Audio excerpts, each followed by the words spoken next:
but when there is that possession, the negative side of the animus when a woman is taken over by her masculinity, it feeds it sort of goes hand in hand with the feminine problem, because when the feminine eros is somewhat trapped or unintegrated into the psyche, it allows for that to sort of, it kind of feeds off of it. There's a sort of, that's where we get the demon lover or the vampire. Um, so it's sort of two prongs to the the animus problem, where there's one putting him in his right place, where it's mediating with the unconscious and moving into a higher form of creativity. But often what would need to happen first is a deepening of the feminine identity, because so much of the negative side of that is it's feeding off of the lack of occupancy in that feminine dimension. And then when you do have this copious amounts of the sexual drive, part of that is like this big part of your own instinctuality, which doesn't have this bowl, because she does need this bowl in a way. If we think about the belly and where that energy is seated, it's sort of making space for that. And when we think about the Venus of Willendorf figure with the big breasts and the big hips and all of the this that which was up as revered as the fundamental principle of being for so long, that is what's been very much lost for the Western women, certainly.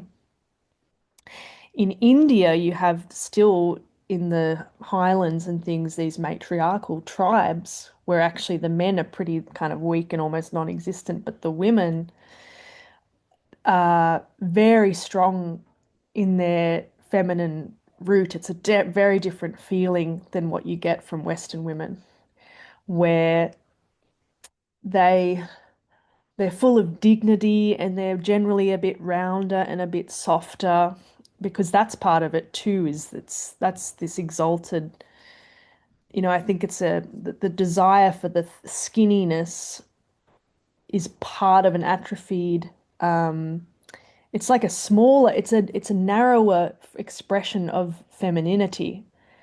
I mean, some people are just narrow and fine-boned and athletic or whatever, but it's not the point. When that's the exalted image, where you get this weird thing with the Victoria's Secret model, like there's something diseased in that. It's like we want our women to not take up space versus these sort of old instinctual forms where the rounder the woman, the better, certainly in the sacred images, because that would be a symbol of how radiant she is, how nurturing she is, how fertile she is actually, where there is a softness around the belly, and there's a lot of jiggle in the hips when the movement happens. And it's it's much more rooted.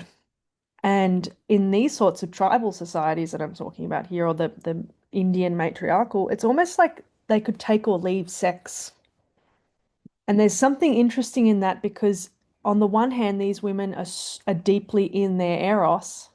So then why is the sex not a thing? And that's all, it's too much the other way, because what their feminine instinctuality is kind of unrelated to the masculine. And that's where you get polarity, is when it starts to come together. It's where there's the flirtation or the interplay of the opposites. But in this older form where it was more this feminine leaning, the feminine identity was so strong in its root, where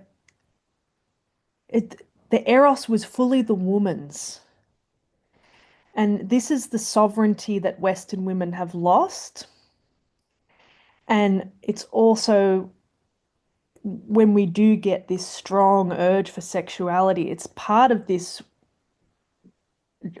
eros that wants to hold expression, but it's still separated from psyche. It's not, there isn't the room for it.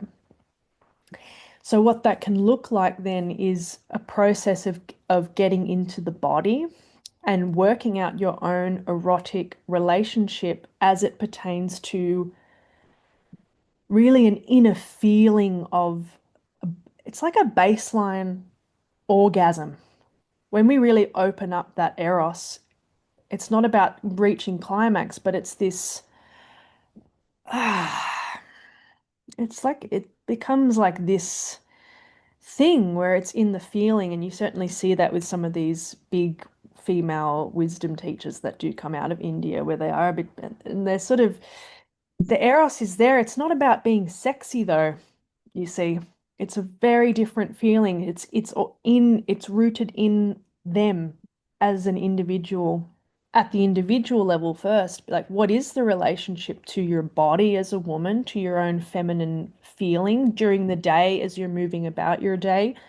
Where do you find Eros? Is there connection to Eros? Are you in your mind for most of the day? Is there a sense of enjoyment and feeling and that baseline bliss in your day-to-day experience? Because if we take away whatever state the body is in, and it does happen for women a lot, this gaining of weight from this protective, you see it a lot with women who've experienced severe childhood abuse, actually, where there's this real armoring up through the weight. So it happens, but it's that thing of, it's the fear of the Eros. And it's this weird oxymoron because on the one hand, there's some kind of logic or sensibility in this nervousness around it because you see how that power was abused through your own misunderstanding and, your lack of consciousness at the time. But this is a universal theme right here that everyone has. We're all afraid of that power, whether we become blind to it and charged with it as a more persecuting or disruptive energy, or become the shaming, you know, Madonna whore complex problem. Um, so it's a big, deep work of having to claim the innocence of it. And there is an innocence to it. It's that core rejection of that energy in the first instance, which has left it to be this perverted or disconnected expression. Like with your dual life thing, you're like, okay, I've got this thing in my what I'm doing with my this heady part of my life, and then I've got this in the shadows, which is just this. It's this animal part, which has been like any animal that's neglected. Think of a pet or a rescue dog or something that's been neglected and beaten around, and they're just nervous, and it's this untamed animal. And so, but it just in that, if we take that analogy, it is, it's you have to deal with this animal, and then it's about building this relationship, and this part of you has to learn to trust your consciousness, and then your consciousness has to learn how to be responsible with that energy and be in relationship to it. Because that energy is really, it's the root of your being, especially as a woman, but as a human being too. It is the root of who you are.